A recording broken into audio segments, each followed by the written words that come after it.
অঙ্কিত বাবু এমন একটা কাজ করে বসলো না, আমার সম্মানটা অনেক নেমে গেল রে। কথা তুই ভাব, আজকে আমার জন্য তোর শ্বশুর বাড়িতে মেজমা তোর গায়ে হাত তুলতে গেলেন। মেজমা ভালোভাবে নেননি রে ব্যাপারটা, আর ভালোভাবে নেওয়ার তো কথাও নয়। বল ঠিক আছে, তুই শান্ত হয়, এরকম করিস না। সব কিছু হচ্ছে, কিচ্ছু হচ্ছে না তোর জন্য। জুনি, মেজমা তো আমার গুরুজন, উনি আমাকে শাসন করতেই পারেন। তবে একটা কথা কি জানিস তো, আমি না বুঝতে পারি না যে আমার ওপর মেজমার এতটা রাগ কেন। কেবল আমরা গরিব বলে, নাকি কথা কোনো? জুনি, এই তো জুনি বলছি, কথা ওই জুনির জন্য বেশ কয়েকটা নতুন শাড়ি বার করেছিলাম। মানে তোমরা যদি একবার নিচে গিয়ে দেখতে যে ওর কোনগুলো পছন্দ। ঠিক আছে, তোমরা কথা বলো, আমি আসছি, তোমরা এসো কিন্তু। আমি ওকে নিয়ে আসছি পিসিয়া।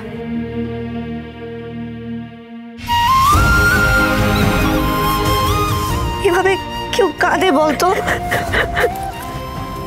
কাঁদিস না, আর কাঁদিস না জুনি। এবার তো আস্তে আস্তে তোকে সাবলীল হতে হবে, তাই না বল? হ্যাঁ, তুই তো এই বাড়ির মানুষগুলোকে চিনিস, তারা কতটা ভালো সেটা তো আর আলাদা করে তোকে বলতে হবে না, তাই না? পিসিয়া যেগুলো করছে সেগুলো মন থেকে তোর জন্য করছে, একটু ভেবে দেখ। হ্যাঁ, আর কে জানিস তো জুনি, সময়ের সব ক্ষততে প্রলেপ দিয়ে দেয়। আর কান্নাকাটি করিস না, নিচে চল, পিসিয়া অপেক্ষা করছে তোর জন্য। হ্যাঁ, চোখ মোচ, আর কাঁদবি না। আমি যাচ্ছি, তুই আয়, আর মন খারাপ করিস না। আসছি আসছি।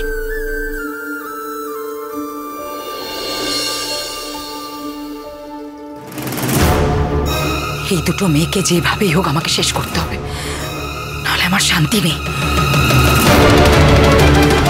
আজকে ওরা দুজনে একসাথে শোবে না? রাইট।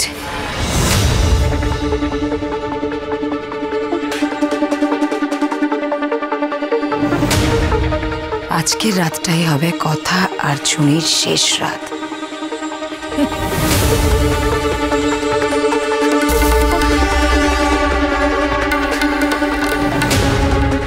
কি ভেবেছিলে কথা?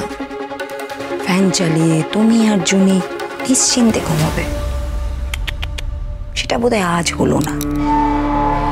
কারণ তোমরা নিশ্চিন্তে ঘুমাবে আর ফ্যান সোজা এসে পড়বে তোমাদের গায়ে। ব্যাস, তারপর সারা জীবনের মতো তোমরা শেষ। আমার পথে দুটো কাঁটা একেবারে সরে যাবে।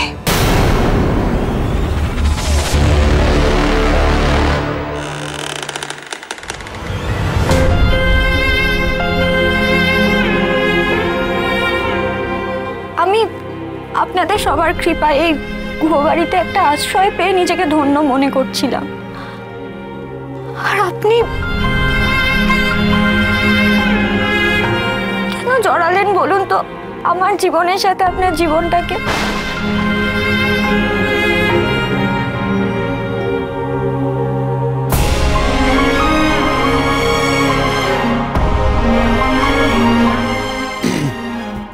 চল একটু কফি আড্ডা হয়ে যাক, অনেকদিন কায়দা করে কফি আড্ডা হয়নি। বসবি তো? বস। খুব বড় একটা ভুল করে ফেললাম না রে প্রেটি? একদমই না। তোর মন যদি বলে যেটা তুই করেছিস সেটা ঠিক করেছিস, তাহলে তুই একদম ঠিক করেছিস। Big bro is right. দেখ, প্রত্যেক মানুষের জীবনেই না কিছু ক্রাইসিস থাকে, কিন্তু সেই ক্রাইসিসগুলো কখনো আমাদেরকে ডিফাইন করে না। সেই ক্রাইসিসগুলো থেকে আমরা কিভাবে ডিল করছি সেইটা আমাদেরকে ডিফাইন করে। এই প্র্যাটিকেই ধর না, প্র্যাটির বাবা মানে পিয়ান চলে যাওয়ার পর ও সব সিচুয়েশনই খুব মজা করে দেখে, সব সিচুয়েশনই খুব মজা করে। এটা ওর কোপিং মেকানিজম। আমার সিরিয়াস দুঃখ ব্যাপার আমার ভালো লাগে না, আমি নিতে পারি না। রাইট, আমি যেমন মা বাড়ি ছেড়ে চলে যাওয়ার পর যে রাগ অভিমান মনে জমেছিল, সেখান থেকে হুট করে মেজাজ হারিয়ে ফেলি, একটুতেই রেগে যাই। এটা আমার কোপিং মেকানিজম। কিন্তু তুই তো আমাদের দুই ভাই থেকে সম্পূর্ণ আলাদা। তুই তো অনেক বেশি কাম, অনেক বেশি কম্পোস্ট, ইমোশনালি ব্যালেন্সড।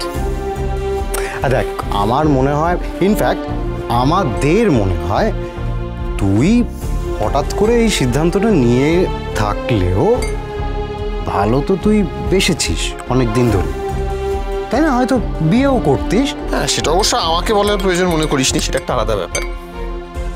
তো হ্যাঁ, মানে করতিস তো, মানে গ্র্যাজুয়ালি একটু সময় নিয়ে তুই বিয়েটা করতিস, সেটা দুম করে হয়ে গেছে, ব্যাস এই।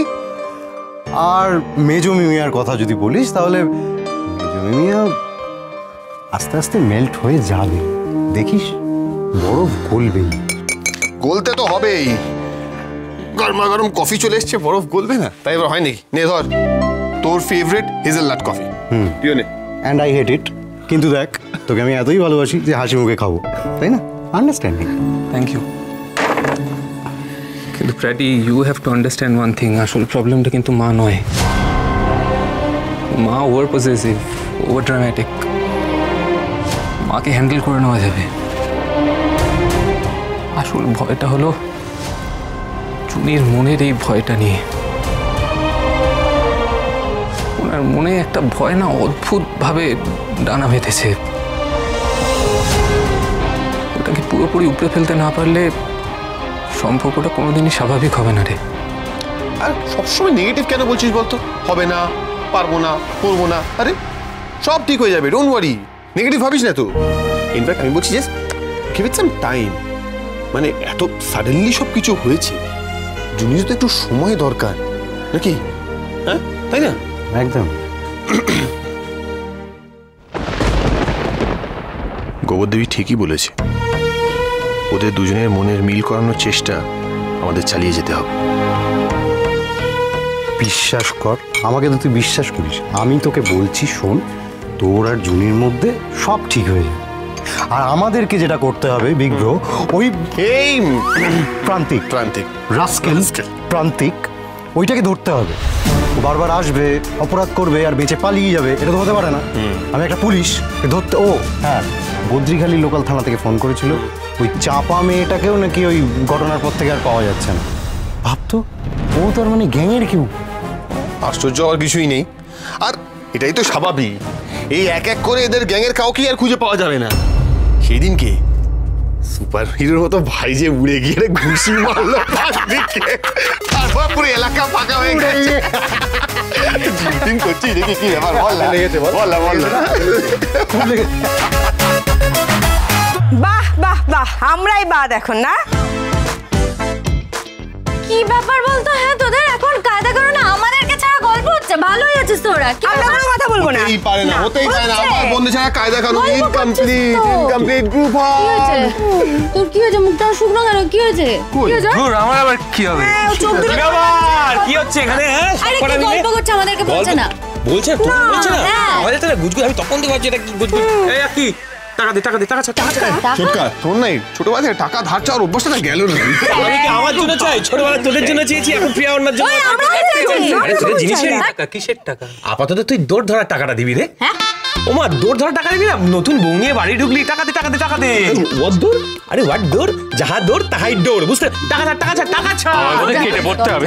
আমি যাই মানে কোথায় যাচ্ছ ভাই? কোথায় যাচ্ছ? না ছোট মামা, এটা তো সেম সাইড গোল হয়ে যাচ্ছে। কেন? টাকা তো আমিও দিইনি। আচ্ছা ঠিক আছে, সে নয়, তোমার সরলতার জন্য এবারটা রিবেট দিলাম, ঠিক আছে? হ্যাঁ, কিন্তু এই শয়তানগুলোকে তো ছাড়াই মানে। টাকা দে টাকা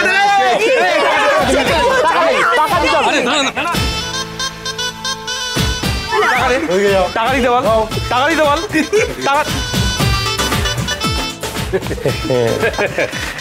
দেখেছো ভাইয়া কি আবহাওয়াটা কিরম বদলে দিলাম?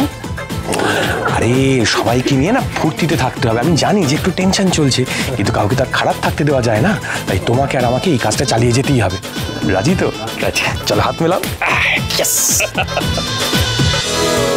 ভালোবাসা